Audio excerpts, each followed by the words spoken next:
Jodhpur range IG विकास कुमार ने जब से या जोधपुर रेंज आईजी के पद पर ज्वाइन किया तब से लगातार अपराधियों में खौफ कायम है और उनके द्वारा गठित की गई साइक्लोनर टीम लगातार ऑपरेशंस कर रही है।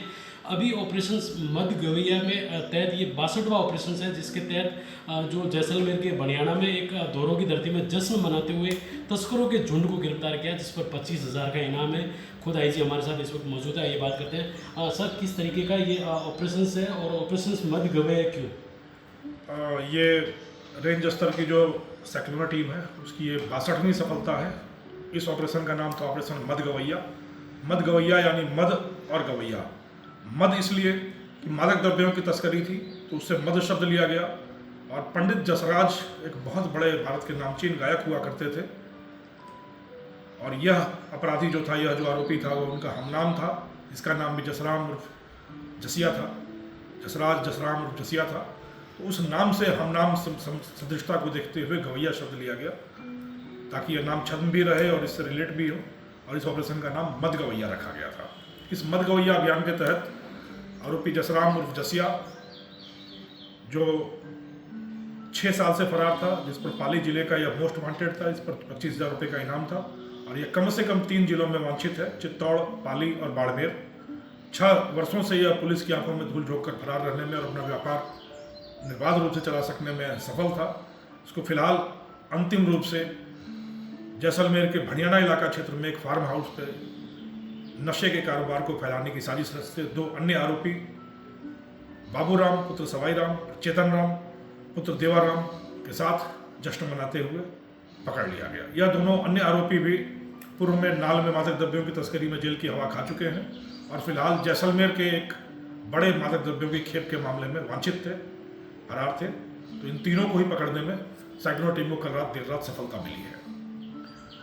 अगर इसकी आपराधिक यात्रा को देखा जाए तो बड़े ही रोमांचक, रहस्यपूर्ण, दिलचस्प यात्रा रही।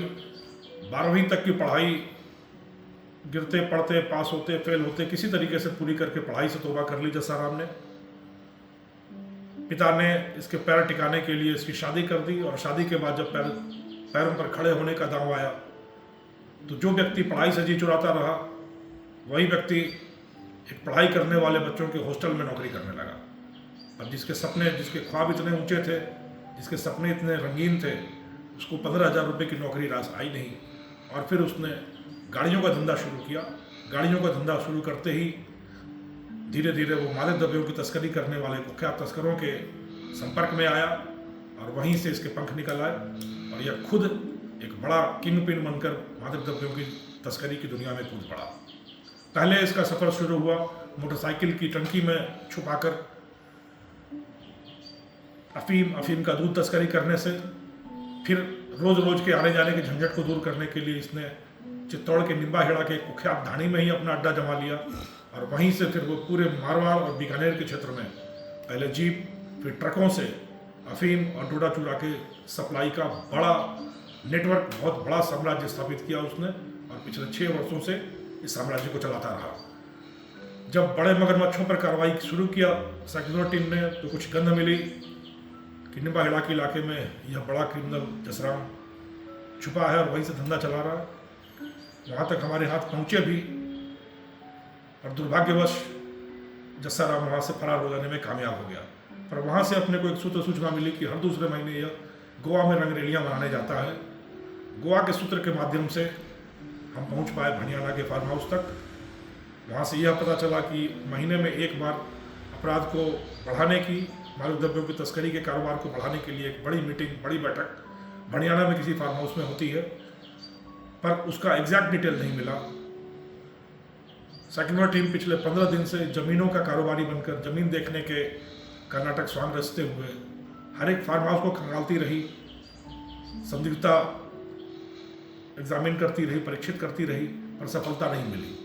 पर एक फ़ोटो मिला था पुलिस की टीम को, सेक्युलर की टीम को, जो फार्म हाउस के रसोइये का फ़ोटो था। उस रसोइये की पहचान कल मार्केट में हुई जब वो परचून की दुकान से चखने का सामान खरीद रहा था और वहाँ वो दुकानदार से उसने चर्चा की कि आज साहब की पार्टी है। तो टीम की आंखों में रौनक आ गई कि लगता है आज सफलता मिलेगी और उस रसोइये का चोरी चोरी पीछा करते हुए हम उस फार्म हाउस तक पहुँचे।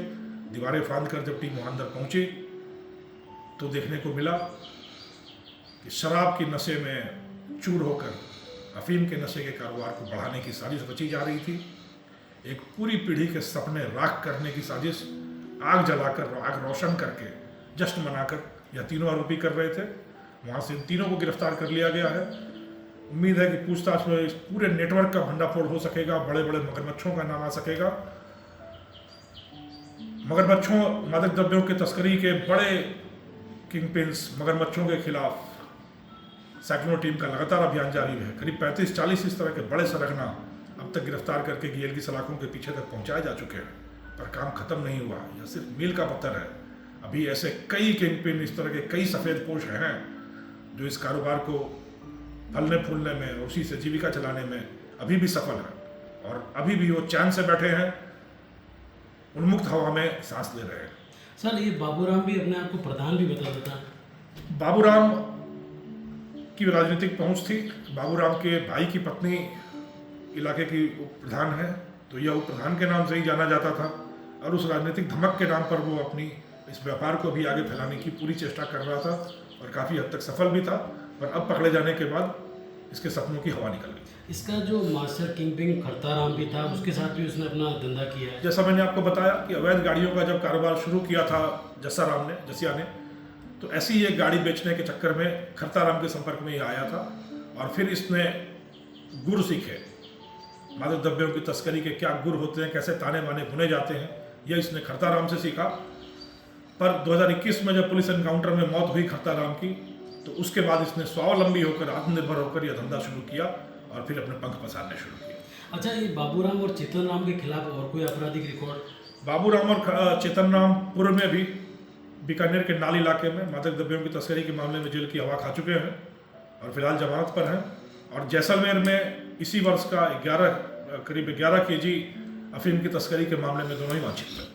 हाँ, ये थे मेरे साथ जोधपुर रेंज आईजी विकास कुमार, जिनका साफ तौर पर कहना है कि जिस तरीके से जो ऑपरेशंस किए जा रहे हैं, और ये 62वां ऑपरेशन मधमैया जो था, मधगवैया ऑपरेशन है, इसको सफलता हासिल की। और जिस तरीके से जो एनडीपीएस का लगातार अगर बात की जाए तो चित्तौड़ से बाड़मेर, जैसलमेर, मारवाड़, पूरे इलाके में इस चैन को तोड़ने का प्रयास किया जा रहा है। और ये साइक्लोन टीम है जो लगातार इस तरीके के ऑपरेशन को अंजाम दे रही है। अशोक शर्मा, राजस्थान तक, जोधपुर।